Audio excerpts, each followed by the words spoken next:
This is All Things Ansys, a podcast from the technical support staff at PADT, episode 139, 2025 year in review, and a look at 2026, along with news and events in the world of Ansys.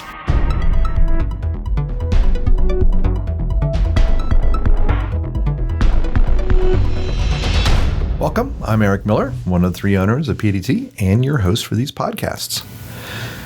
Here we are in the last full working week of 2025. What a year it's been. Of course, the big thing in the Ansys world this past year is that Ansys is now a product line, and they are now part of Synopsys. We talked about that a lot in the last episode, and we covered a bit in our chat section for this episode. But, it's a big change, so it's worth mentioning, although we don't need to go into it too much right here. Although us simulation types like to keep our heads down and focus on convergence values and debugging meshes more than all the chaos in the economy, it does creep in. However, our listeners have not been directly, hopefully our listeners have not been directly impacted. But if you have, we feel your anxiety and your pain. It's been a tumultuous year, right? For us at PADT, it's mostly been anxiety. We're lucky. We're also lucky to have a very diverse customer base. So the issues has been customers really delaying decisions, but that seems to have stopped or at least gotten less of an issue. And the last couple of months have been very busy for us. So we're really happy about that. And we really appreciate our customers sticking with us through all the ups and downs. One thing I'd also like to mention before we get started in our discussion is how many fantastic and key people from the original Ansys team are retiring. These are people that I knew when I was an early user or when I was first on the advisory committee, and the whole Ansys development team could fit in a large room. So these are great people. They stuck around to help. A lot of them stuck around to help get through the transition, and they're now taking a well-earned rest. I personally spent many hours with them, very enjoyable hours. And I just wanted to remind everybody that many of the key capabilities in the core solvers and pre and post processors that we use every day came from the hard work of these brilliant minds, kind of slaving away at a desk, writing code, testing it, getting input from users, testing it, writing core code. They did a lot. And where we are today has a lot to do with them and the next generations that follow them. So collectively, I know some of those people are listening. They have retired, are retiring, will retire soon. I just want to say, job well done, and thank you so much for everything you've done. It's really kind of awe-inspiring when you look back at how far things have come. So thanks a lot. Anyway, before we get into it, let's just hope that 2026 is a bit less up and down than 2025, and maybe even more up than not. So let's hope for that. And I hope everybody's doing okay, and I hope everybody has a wonderful holiday season, gets a little bit of time off here between Christmas and New Year here in the U.S., and hits the ground running for 2026. So, and with that, let's time for our discussion. Let's dig into that. So, if you're a longtime listener of our podcast, you know that we like to do these kind of year-end roundups. This year, we were lucky that we did it between a flurry of customer meetings. I thought a lot of people were going to be out of town, but just the schedule worked out. So we had a full house with 11 of our simulation experts online and on the call with us. And the topic, what they liked about Ansys products in 2025. And then at the end, some predictions for 2026. So we're really excited about that. That's pretty much it. So let's just listen in to what everybody had to say. I want to welcome everybody today to what's kind of become a tradition here on the All Things Ansys podcast, where we sit down and we talk about what kind of happened that excites us in the world of Ansys over the last year, and then push forward with probably foolish predictions on what's going to happen in 2026 in the world of Ansys, and specifically product times. And we're joined by, fortunately, we've got a really good crew today of members of our technical support team. So broad range of experience and product expertise and geographic location as well. So it's great to have you guys all on the call today. And I think we'll just start there in going around the room. I'll call your first name and tell us a little bit about yourself. So Alex, you get to start first with an A. Sure, alphabetical order. Yeah. Yes, my name is Alex Moody. I'm an antenna application engineer at PADT. I've been here about 4 years now. I'm an electrical engineer by training, and my background's in the defense and wireless industries. So I deal with all kinds of things like antennas, of course, but any sort of microwave product, filters, signal integrity, power integrity, PCBs, all that good stuff. I'm located in Knoxville, Tennessee. and happy to be here and talk a little bit more about Ansys. Yeah, excellent. I think are you the easternmost or the Texas folks further east of you? I can't remember. Pretty sure it would be me. Maybe you, yeah, that's what I thought. Speaking of Texas folks, Daniel. Hi, Eric. Yeah, my name is Daniel Chaparro. I'm one of the CFD application engineers at PADT, based out of Austin, Texas. Background is primarily aerospace and defense, and I've been with PADT for 6 years now. Okay, excellent. And now I'm feeling foolish about my Texas versus Tennessee. Of course, Tennessee's east of Texas. But I'm tired. Been going to a lot of Christmas parties this week. Jim. All right. I'm Jim Peters, Chief Engineer of Simulation. Been with PDT in my 26th year now. So just deal with primarily all the structural packages, and including explicit tools. Great. Excellent. Thanks, Jim. Joe? I'm Joe Woodward, Chief Engineer of Simulation Support.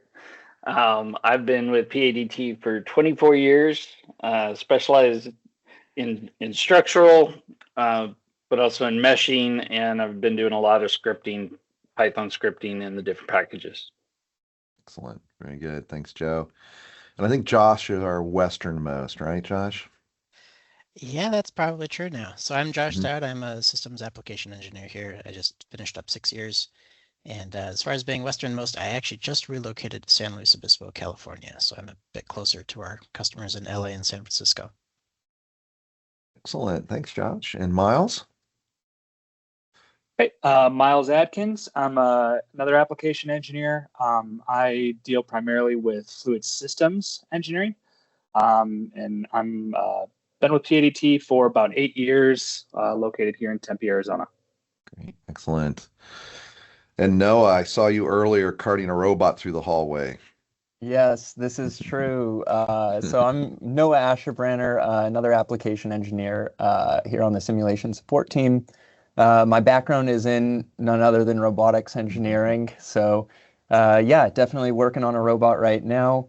Been with PADT about 2.5 years, and now I handle embedded software and model-based systems engineering topics. Great. Robert? Hey, I'm Rob McCatherine. I'm a mechanical application engineer. I've been with PADT for about 7 years, handling stuff on the, obviously, Ansys mechanical side, as well as discovery and the grants and materials realm of things.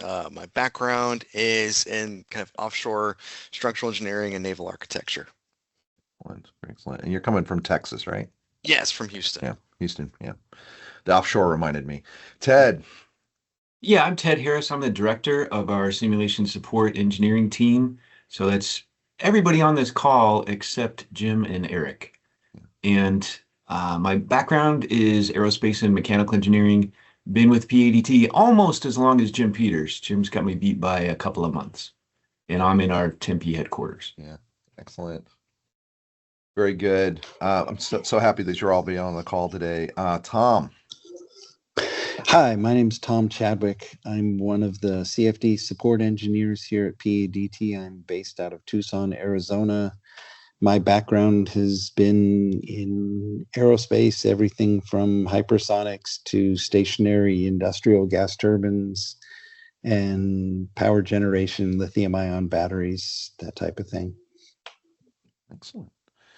And I guess with the final of 3 T's, Tyler? Yeah. Hey, so my name is Tyler Bunton. I'm the low frequency electromagnetic support engineer here at PADT. So that means is if there's a magnet and it moves, it's probably what I deal with. I've been at PADT for about 3 years. My background prior to this was in pulse power and power electronics, as well as electric machines, and so I get to kind of do all of that still here at PADT. And I'm also based out of our Tempe office. Great. Well, great to have you. I got some apologies from the folks that are in customer meetings right now and couldn't join us. So, like I said, I'm really glad to have all of you here because not only do I want to talk about this topic, but it's a good chance for our listeners to hear all of you at once and realize the diversity and expertise and location and background and its product knowledge. It's really cool. It's one of the things that differentiates us out there. So, I know the big thing that happened in 2025 was that Ansys was acquired. And at least from my perspective, that really hasn't changed much. I don't know if anybody wants to talk about any. I don't know if customers have been asking what your feedback has been to them. Has there been any significant change on anything other than us having to change our logos to say part of Synopsys? I don't know, Ted, if you want to take that one, that might be a good one to start Sure. with. Yeah, I think from a day-to-day standpoint, really not a whole lot has changed for users. The changes we've seen are probably more on the business operations side. Yep. So the fiscal year is offset a little bit from what we're used to, and how orders are processed have changed a little bit, but nothing that really affects the customers too much. Certainly we have no indication that anything is going to change with the development of the Ansys software. Yeah, so from a customer standpoint, really not a whole lot has changed. Yeah. And you may have heard that there was a small layoff, which usually happens after an acquisition. I'm not aware of anybody we interact with that was hit by that. Is that true? Might be some minor Okay. impact. Nothing significant. Not zero. Yeah. Love it. And that's been my experience as well. So let's start with that from a technical standpoint in 2025. And I'll put this out to the fluids people on the call. What did you guys see change and accelerate in the fluids world while in this past year? Sure, I'll chime in there. I think there's two big pushes as far as I can tell. There's the GPU solver for Fluent that continues to get more and more capabilities. There's a lot of verification work done there, and a lot of kind of more advanced physics getting put in there. But then also lesser known is this web interface that Ansys is developing. So it allows you to basically monitor, set up, adjust runs in a browser. So you can submit things on a server or somewhere remote, and you still have a very interactive experience versus just submitting a batch script and checking like the text file that it's writing, right? So I think those two things are pretty exciting on the fluid side. That's a pretty big one. Yeah, not having to emulate the full desktop interface when you're running remote. That's huge. That's really good. Any other CFD people have anything to add to that? I mean, one other thing is just they're continuing to work on adding more of the capability into Fluent. There's been pushes to get more of the turbo machinery applications and capability moved over to Fluent from CFX. They're not getting rid of CFX, but they're trying to consolidate everything into Fluent and add in the capabilities for modeling rotating machinery into Fluent. And they're being really careful and cautious as they do it, doing it incrementally and validating all the changes, making sure that everything matches up between Fluent and CFX. So it's not just rushing full head into it and without checking to make sure that the results match up. Love that. Yeah. And before we move on to another physics, anything else on CFD? It's good. It'd be nice to have everything in one place. Yeah. What about the electromagnetic world and both the high and the low frequency? I think there's been quite a bit of changes to make that again with more HPC, right? But some other user interface stuff. Is that true as well? I can't remember. Sure, I can speak to the high frequency world. I'd say I want to echo what Daniel was saying. He mentioned a GPU solver. I don't know much about fluids, but on the electromagnetic side, they've also recently introduced, I think it's QDSS, if I'm pronouncing that correct, QDSS, like CUDA, but it's QDSS, and that's for sparse matrices. So in linear algebra when you're solving, AX equals B, and you have to invert matrices. Apparently now HFSS has a beta feature where you can actually implement this new NVIDIA technology, cuDSS, that can solve things up to 11 times faster than the CPU apparently. So it seems like, maybe I'm jumping ahead here, but looking forward, it seems like GPU support is definitely in the cards for electromagnetics, increased GPU support, which is a departure from the usual CPU heavy way of solving that's been sort of the to-date technology. Yeah, yeah. So remember that, those of you who own NVIDIA stock, right?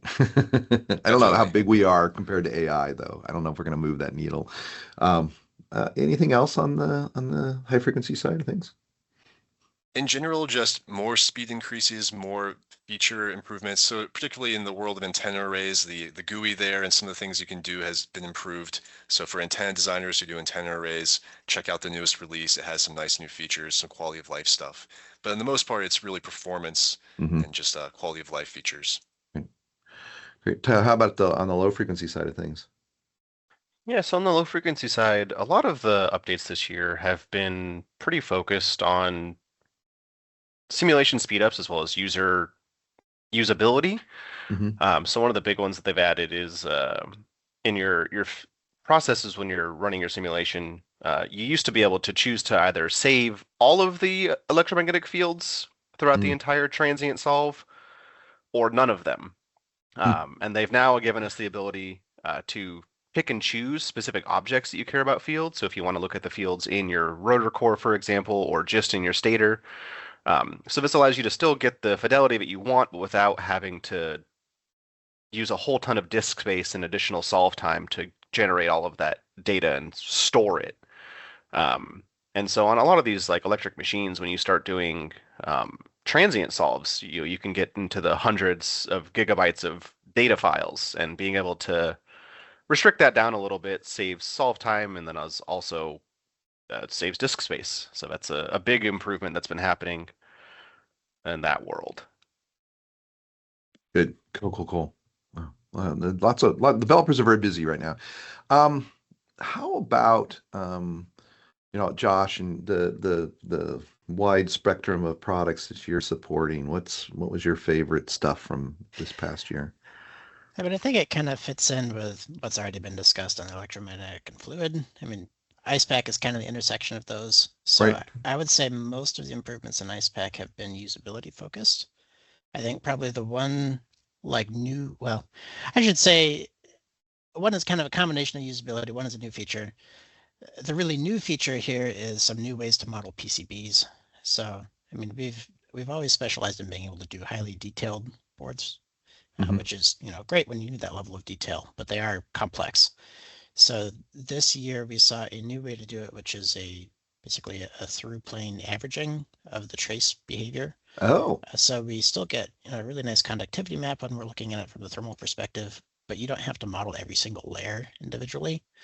So it's a really nice compromise in terms of accuracy. And then the other thing that's kind of the more usability side, but it is technically new, is a solution summary after you run an IcePack model. So rather than having to go in and perform a lot of individual calculations on boundaries that you might be interested about, you get just a nice table summary that you can look at directly. Good. So pretty happy about that. Excellent. Very good. Okay. Yeah. Any other products you interact with?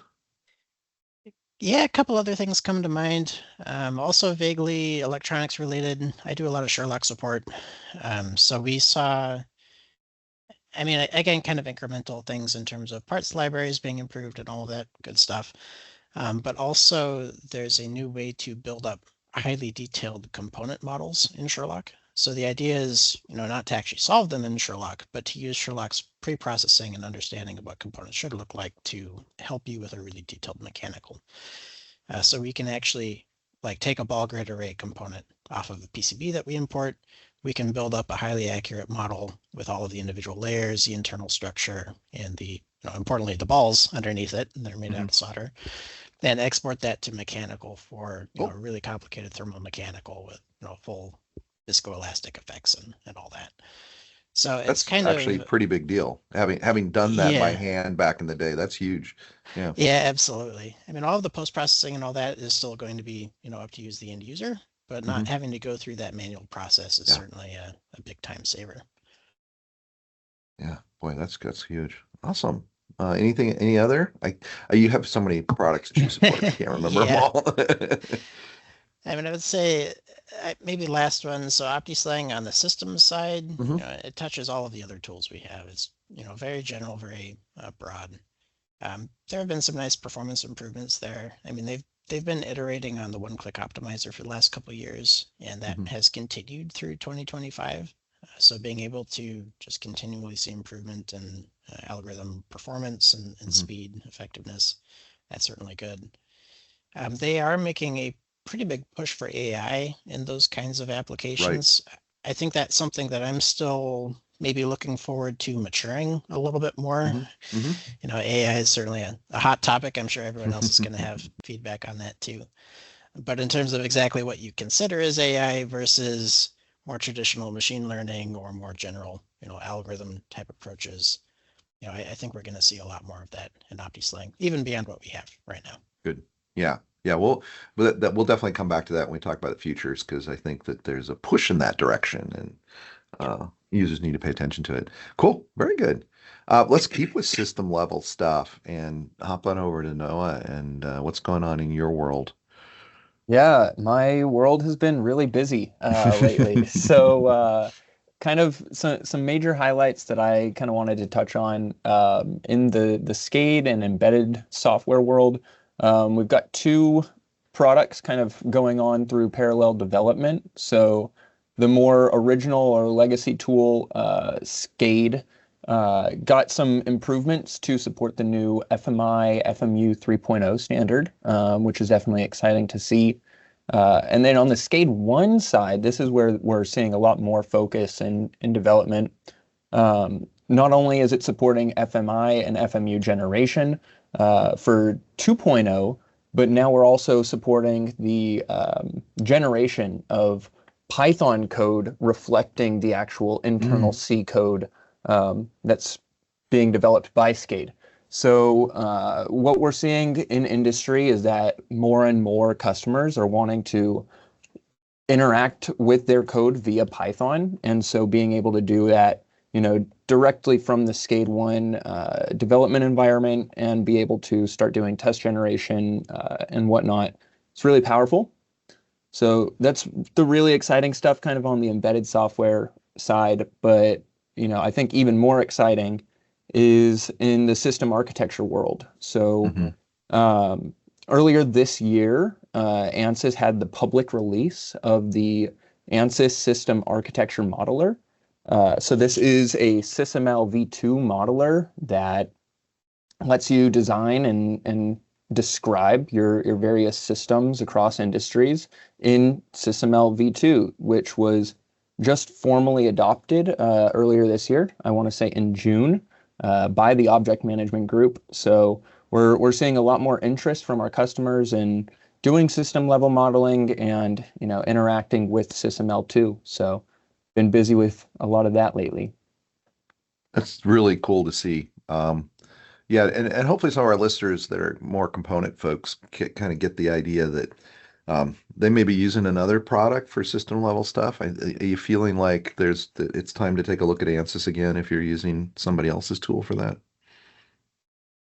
Oh yeah, absolutely. With this, you know, kind of shift towards MBSE that we're seeing across industry, and now, of course, the adoption of this more powerful SysML v2 modeler. Whereas Ansys has historically only really done systems architecture with respect to embedded systems. Now this is really a full suite level tool where you can kind of model any sort of system. It doesn't have to be embedded. Love it. Love it.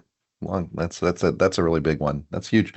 Love it. Okay, cool. I think that I left the structural for last. I don't know, Jim, you can start with my favorite product, Dyna. What's new there? Well, yeah, I guess in general, there's a lot of you know, just further development in some of the newer technology areas. You know, particle methods, things like that. A lot more advancement in damage both metallic and composite damage capability. So, in general, just advancements in trying to get more and more precise and accurate results for different simulation types. And then I think the other, big area is, there's some targeted areas that are getting focused development. Obviously, on the automotive side, there's batteries, battery modules, being able to assess how damage during crash simulations and batteries and so forth for vehicles is kind of a really hot topic in the automotive sector. And again, each area of focus kind of has some further enhancements. The medical side and so forth is just some incredible coupling of simulating fluids, structures, electromagnetics, all coupled together. So, Great. So some pretty cool It's stuff. soft, squishy tissue. Yeah. Joe. Yeah.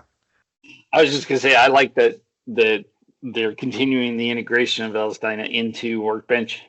Yeah.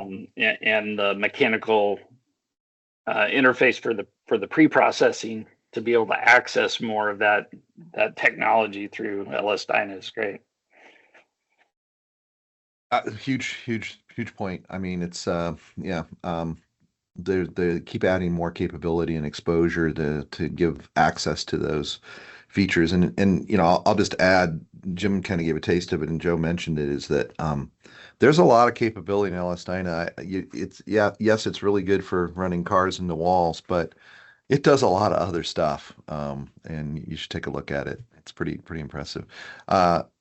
So I don't know, Ted and Joe, what else in the mechanical world itself, like mechanical APDL and mechanical interface? Yeah, the interface.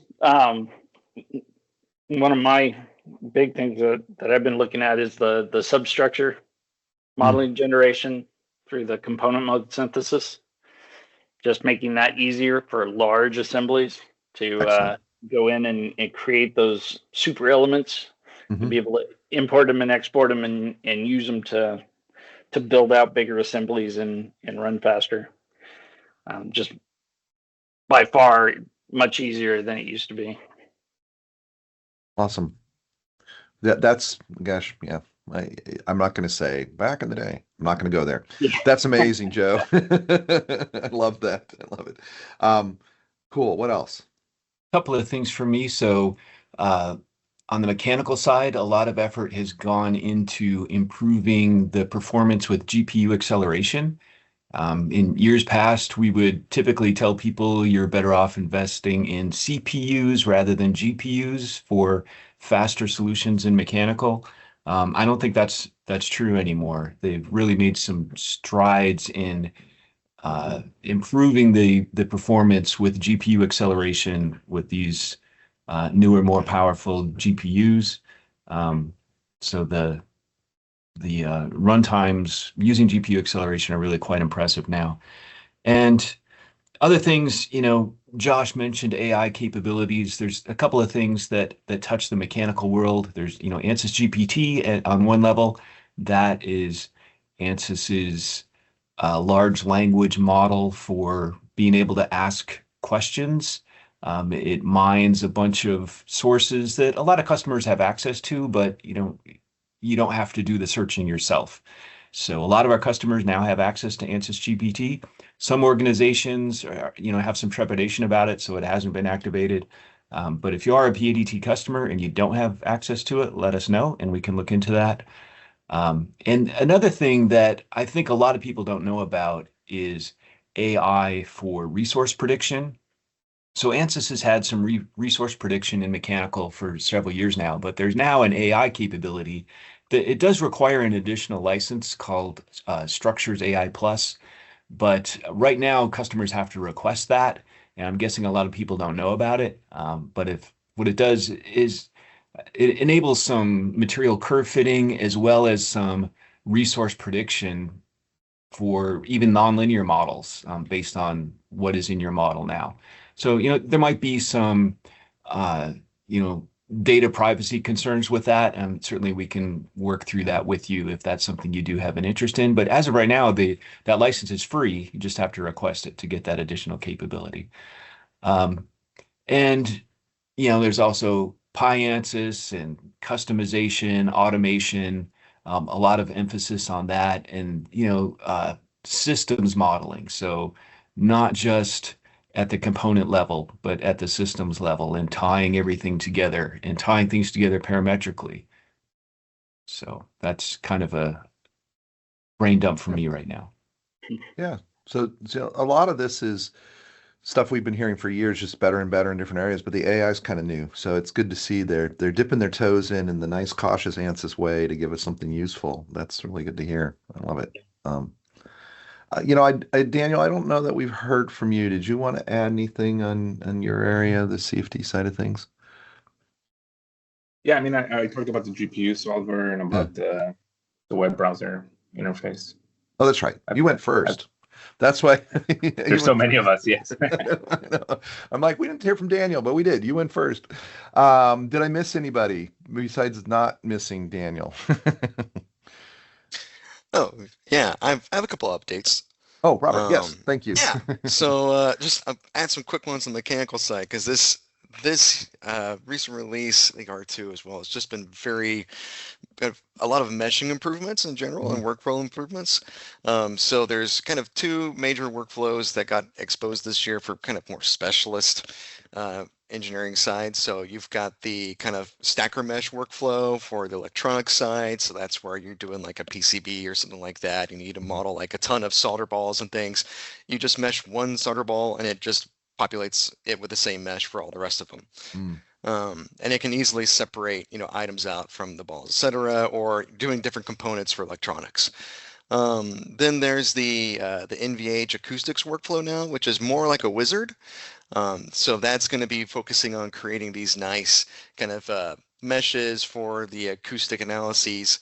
So if you're looking at doing something either external, internal, you can just kind of turn this on and work through it. And there is like a nice little properties tab with it, so you can change things in a kind of almost parameter way, and as you're going along through the wizard. You see those workflows, those are specialized ones, but they've also increased the ease of actually making your own workflows. Oh, good. Adding steps in, and if you're doing the same similar types of parts all the time, you can set up your own workflows to go through and work through those very quickly. Yeah, exactly. Yeah, and the neat bit about some of these is there is an undo button for those, so Yay! Which is very nice. But otherwise, no, they've exposed some functionality so that the kind of operations you're used to using in space claim in terms of geometry for just pushing, pulling, rotating. You can do that mesh-wise now for mesh morphing. So after you make your mesh, you can then do those changes and operate it from a mesh-based side versus geometry-based side. If you need to tweak something and leave your geometry alone, it can do that. So that looks really nifty. They have some nice little GIFs of that. Yeah. Otherwise, discovery, I think it's kind of my last one. Discovery being our CAD and FEA program combined, we see a lot of competition from other markets with that, other competitors with this. But our main draw now is that we've put in random vibration into it. So we've had some competitors that don't have that feature, and we haven't. That is, yeah, that's right. That's the one thing that, and you don't have to go to mechanical. Then you can do that in Discovery. Oh, correct. Cool. Oh, that's good to know. That's really good to know. All right, before we move on to predictions, anybody else have anything? Where is Space Claim going? Is it called Space Claim anymore? Is it called? I'm confused. Is it called Discovery now? What is the tool formerly known as Space Claim? Space Claim's still there. Discovery is the parasolid port of Space Claim. Where it used to have an Ansys kernel. And that just makes the transfers to the rest of the Ansys products much cleaner. Gotcha. And then, of course, Discovery has the simulation portion of it in there. Mm-hmm. Space Flame's still around for now, but we don't know for how long. Okay. Certainly until all the functionality gets ported over into Discovery. Okay. All the CAD capability. Yeah. Excellent.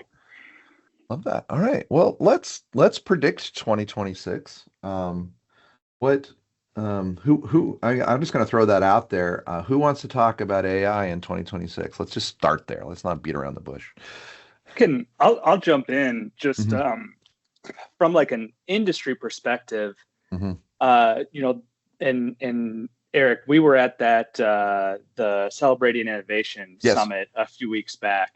Yeah. The power demands for these data centers is just crazy. It's insane. And so what I'm seeing is just a huge uptick in optimization, because efficiency you can't matters. just throw more chillers and air handlers and things like these. Like it behooves us to get really surgical with our thermal control and do on blade or on chip cooling.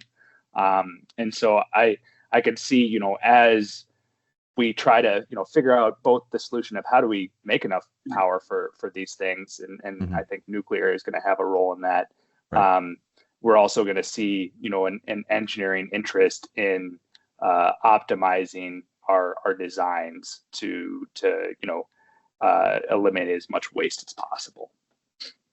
So I'm excited to see that grow and how we, get really clever solutions to some of these things. That's a good point. In the past, they didn't really care. They'd like to keep things cooler, but it wasn't a huge deal. Now it's existential if they pull as much power as they do right now. Yeah. They need to start using all the heat from the data centers to start making the steam for the power plants. That's exactly right. There's got to be some waste recovery, heat waste recovery. Yeah, which Ansys is a wonderful tool across the multiphysics spectrum to do that. Cool. What else? Who's got something else that they kind of predict as a mega trend in 2026? I saw an interesting application from one of our customers with Granta MI AI. And so that was kind of working at it from like almost a reverse engineering a material that doesn't exist kind of a thing. Interesting. And especially for, quantum side, things like that. They're really trying to operate on like, okay, how can we do this? So it reminds me a bit of like, way back when they released those protein synthesis kind of like almost games where everybody was kind of doing that. It's doing that, but more so from an engineering material side. So there's interesting to see how that goes. Yeah, that is interesting. Yeah. So you optimize a material that doesn't quite exist and then figure out how to create it. I love that. Yes. Yeah. Unobtainium is just around the corner. Unobtainium is just around the corner. Yeah, it really is. That's cool. What else?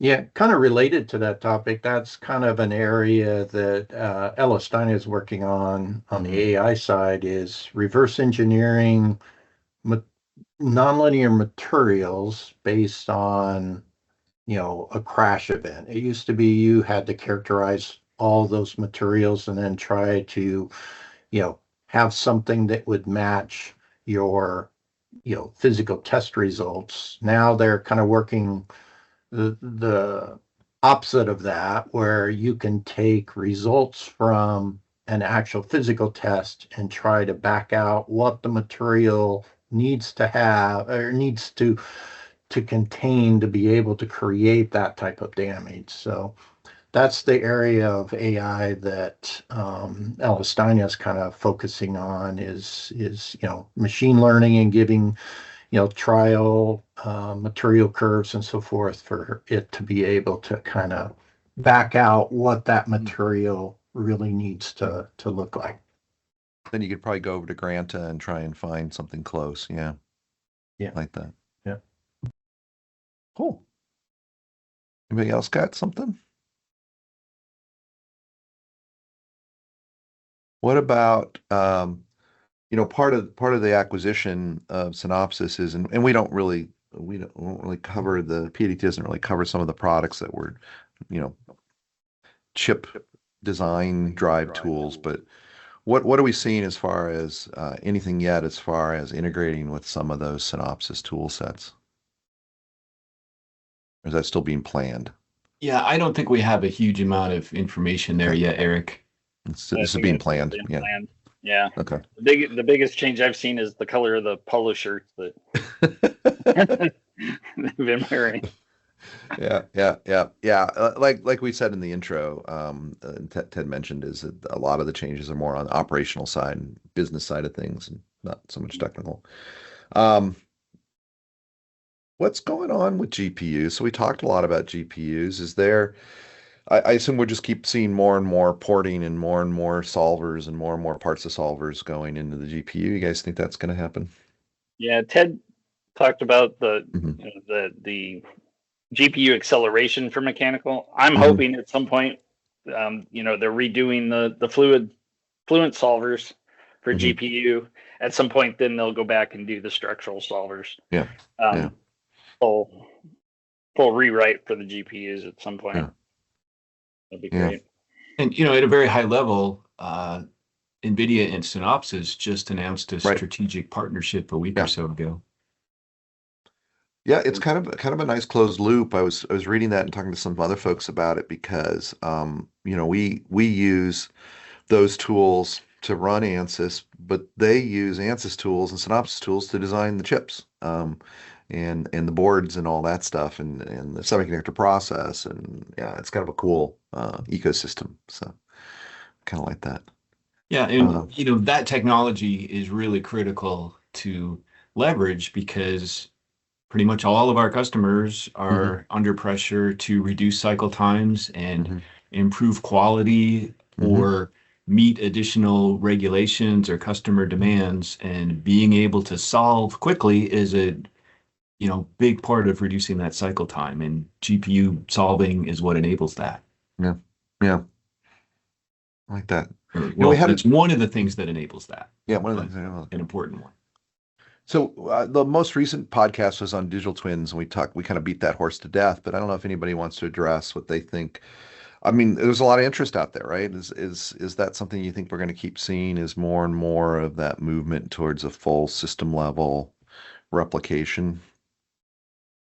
And I think there's room to grow there still for sure. Mm-hmm. When it comes to AI, I guess that kind of touches on one of the sort of discrete application areas of AI, which is surrogate modeling. Yeah. So we have some technology that's kind of moving in that direction, and OptiSling does a little bit of it. There's a whole semi-AI tool right now that they're actually they are running that on GPU, so that's another application area. There you go. But I can certainly see that those things might be moving towards more like system level modeling and prediction of components there. Like I think that's an area that will continue to integrate and become more accessible. I love it. Lots to look forward to in 2026. And before we wrap things up, does anybody have anything else they want to predict? I don't know. Will the America change its love of hamburgers and switch back to hot dogs, or something with Ansys? I don't know. Make a prediction. This is more Ansys focused, okay. But I do think that we'll see more engineering co-pilot integration in various tools. We've seen in these last couple releases more integration in kind of individual tools. I expect that to kind of continue. Which is definitely handy. Yeah, in every aspect of our life, right? It's like I've constantly got a little thing asking me if I need help, and it's great because it's context sensitive. That's what I love about it. Yeah. Cool. Anybody else? All right. I really appreciate your guys' time. This is a lot of expertise sitting in a few boxes on my screen here. Have a wonderful holiday season and a great new year. 2026, I think, is going to be a wonderful move forward for the Ansys world. We're done with we're going to be acquired. Oh, we got acquired, and now it's the past, and now we can start moving forward. And I think it's going to be great. And I know the folks at Ansys headquarters are really excited about it. And maybe next time we get together, we'll talk about whether we still call it Ansys anymore. We haven't got any education on what they're going to do with the naming. But right now, yeah, they're Ansys products, part of Synopsys. So, all right, guys, thanks a lot. Been a real blast. Yep. Cheers. Very good. Yep. Okay. Happy holidays. Later. All right, welcome back. I know I always say this, but we could have gone on for a lot more time. But that was a really great discussion. I hope that the discussion served two purposes for those of you listening. One, let you know that some of the key capabilities in Introduce 2025 are out there, and maybe even uncovered some that you may have missed in your own studies, and get some exposure to them. And two, give you a taste of how great our team is. I will be honest. I think if I got demoted and had to join Ted's team, I'm not sure I could keep up with these guys. The bar is very high. I'm very impressed with their breadth and depth of knowledge and their ability to communicate clearly and concisely. It's a rare thing. And so we're really very, very proud to have them part of our team. Which brings us to our commercial, and also brings us to what I wanted to talk about for this episode. Mentoring. If you're saying to yourself while they were talking, I wish I could have access to PADT's tech support team, well, you can with mentoring.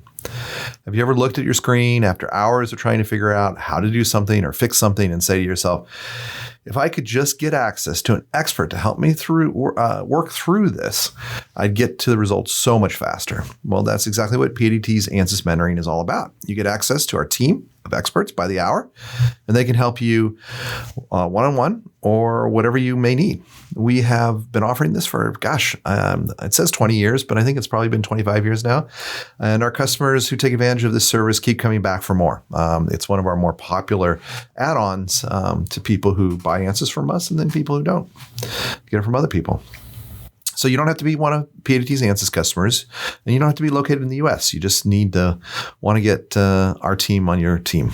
So please reach out to us at info@padtinc.com or our support email, swsupport@padtinc.com, and ask about our mentoring services. Mentoring, it's the fastest and most cost-effective way to overcome any technical challenge you face in your Ansys usage. All right, so that's that. Paying the bills there. Let's move on to Ansys stock, or I guess Synopsys stock now, right? I got to change my heading here in my notes. Well, they released some numbers. They're Q4, they're not on a calendar fiscal year. So they released their numbers through October, I believe it is. And as we talked about in the last episode, there was a bit of a slump in the price before that. And now it's kind of recovered a little bit. It's at $460.36, which is down only 4.65% for year to date.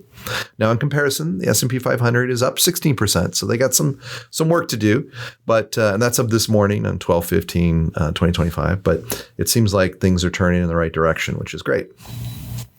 And what was kind of cool is I asked Copilot how Ansys did as part of that. There's a lot of documentation that goes with these announcements, so I had it read through it, and it looks pretty good. From the Ansys, from those of us who care about Ansys. So Ansys contributed. This is the first full quarter that Ansys was part of the company. So they added $668 million to the top line for that quarter, and that's their Q4. And that shot in the arm drove up Synopsys revenue to a record $2.25 billion for the quarter. The other takeaway was that the analysts who kind of look at this thing, and they don't really know what we do in simulation, but they look at it from a business perspective. And they see, looking at the numbers, that Ansys business as it's a central part of Synopsys now. It's not peripheral, and they see it as critical to the growth of the overall company. So it's good for those of us that want attention on the Ansys development teams and support teams and get funding. So they also released a forecast for 2026, and the Ansys portion of the product line, they expect to do just shy of $3 billion in the fiscal year 2026. So that's November through October. So let's look and see how that goes. We'll watch it, not quite as closely as we did Ansys stock, but we'll still watch it as we go through the year. In Ansys news, the big news since we last talked, it seems like every tech news story involves NVIDIA. Well, the big news for the Synopsys folks was also NVIDIA. I'll just read the summary that they put in their own press release. The deal that they signed with NVIDIA is a multi-year collaboration that spans NVIDIA CUDA accelerating computing, agentic, and physical AI. So if you don't know, CUDA is the programming language that's used by the NVIDIA GPUs. And Omniverse Digital Twins, which is another cool thing that NVIDIA is doing to achieve simulation speed and scale previously unattainable through traditional CPU computing. It's opening new market opportunities across engineering. So delivering some amazing capability through this partnership. So Ansys has had partnerships with NVIDIA in the past. They've really paid off. We're really excited about, I think as has Synopsys now, the combined company is really doubling down on that.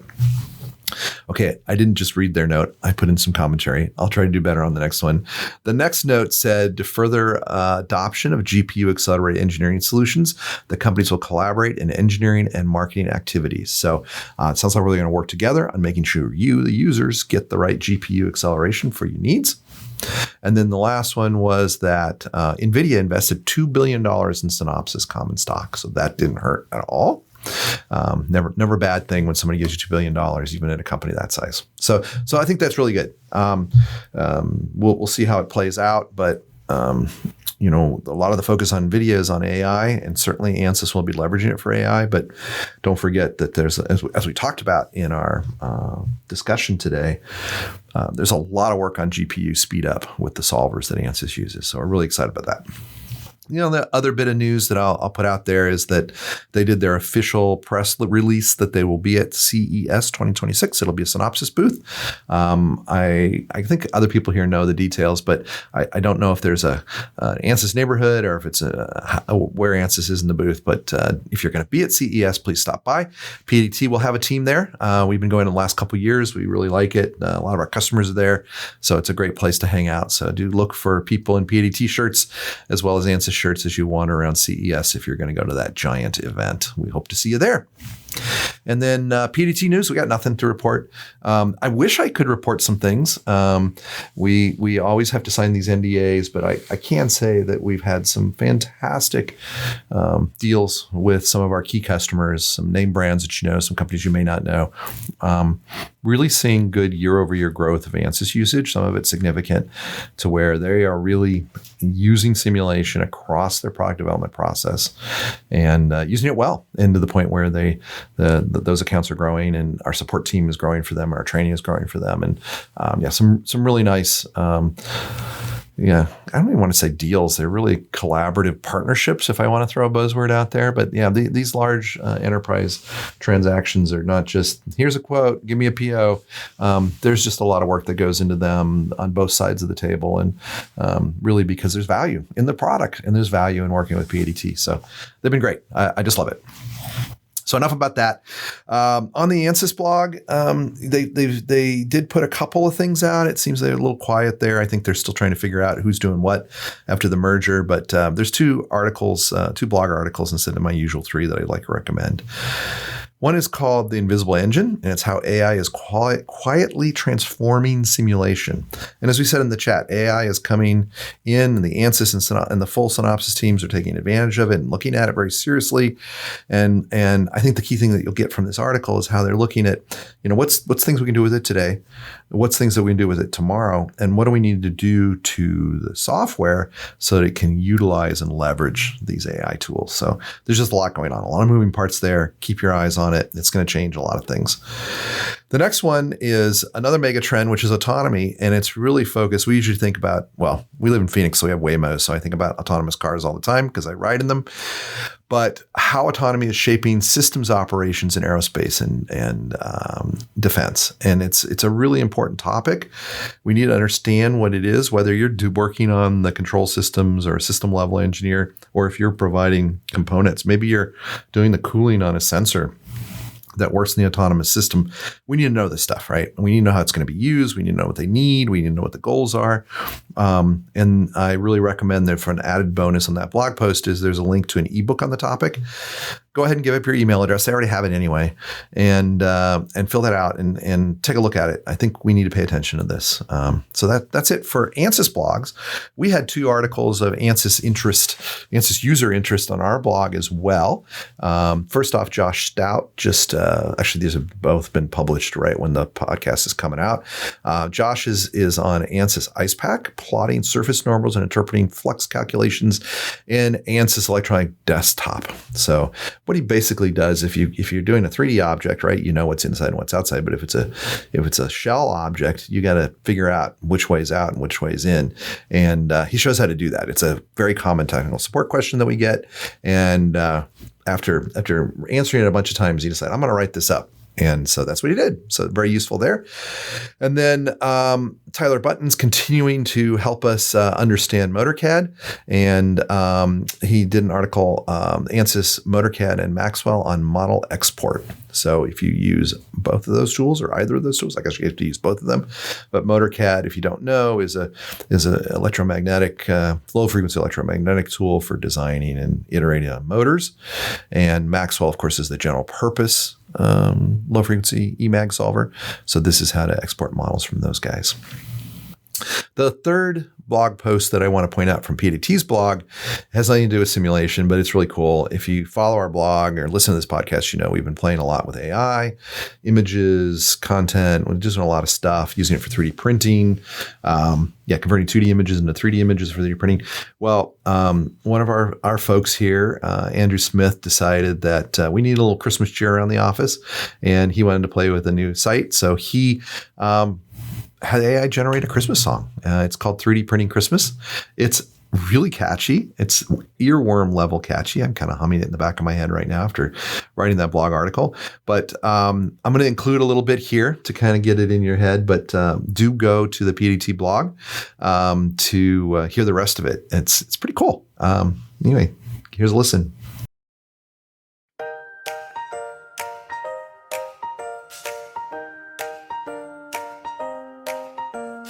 Lay your heights will set just right.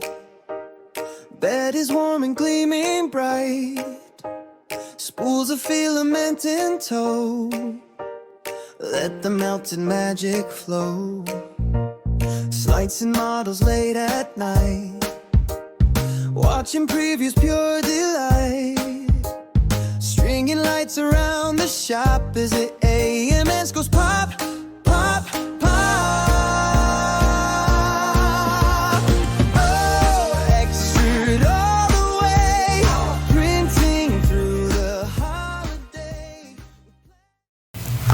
Told you it was catchy. Hopefully you'll log in and go off and read the article and listen to the whole song. What was really great about it is when he instructed it properly, it went out and really got the technical terms right. They're not just kind of buzzwords thrown in there. They actually make sense. So it's kind of cool. Check it out. Let's take a look at the PADT website in order to see what events we've got going on here at PADT. So I'm going to go right over there to, if you can do this yourself, you can go to PADT, About Us, Events. I used to write these all out, but it's a moving target. So I'm going to look right now. So we have one more Ansys webinar that we're supporting, Smarter Electromechanical Robotic Design through Simulation. That's on the 16th, which is tomorrow. I don't know if this will get out before that, but you can always listen to the recording of that. Then as mentioned, we will be at CES 2026, January 6th through the 9th. Do check us out in the Synopsys booth. We will also be down in Tucson, Arizona for Arizona Photonics Day. That's another event that we usually go to. We'll be highlighting the ZMAX products and the numerical products and things like that. And it's a really technical, fun conference. A lot of people on their way to Photonics West show up for that. And so we're really excited about being part of that.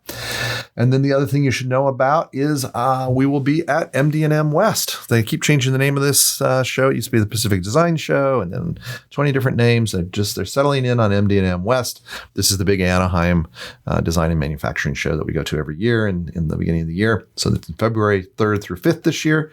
And we will be there. So please do stop by the PADT booth if you're going to be there. We hope to see you. So that's that for that. And then last but not least, I want to take a look at what jobs we still have open.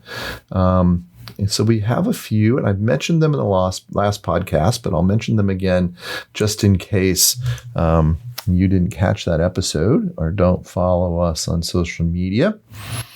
So they're all but one Ansys related. We need an application support engineer for antennas. So this is HFSS, specializing in antennas. We've got a lot more customers in that area, so we're adding to the team you heard today. We're also looking, we got a lot of CFD engineers. We need more. We need an application support engineer for CFD. That's in Arizona, as is the antenna one. And then we're looking for a Flownex account manager for software sales. So Flownex, we don't really talk about it all the time, but it's a 1D thermal fluid code that we sell in North America, and it works really well with Ansys. In fact, I think we're going to do a podcast on that coming up here pretty quick. But anyway, if you know somebody, or if you are a software salesperson that's interested in covering North America, really good growth, great opportunity, check out that one. And now let's dive into support engineer. Again, a lot of growth in that area. Jim Peters, who you heard on the call, is our expert, but he's stretched pretty thin these days, so we'd love to add another person to help him. And then the other position is we're always looking for somebody to kind of help take care of our facility. So we've got a facilities person, technician job posted out there. So you can see all of these on our website. Go to About Us and go to Careers, and you can see it there. I think that's it. Packed in a lot. Hope you enjoyed the chat.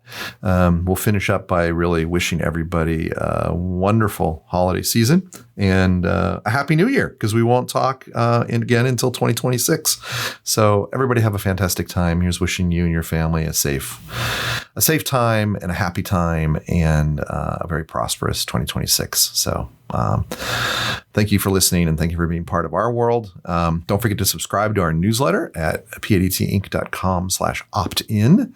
And don't forget to subscribe to this podcast so it shows up in your feed all the time, and tell other people that use Ansys about the podcast. We'd love to get them in our loop and part of our family. So as always, don't hesitate to reach out.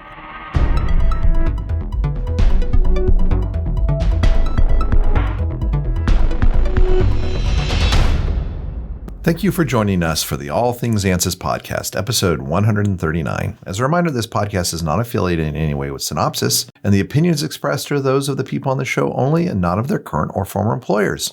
For more information, visit www.padtinc.com/blog, and please share your thoughts and questions through an email to podcast@padtinc.com. See you next time.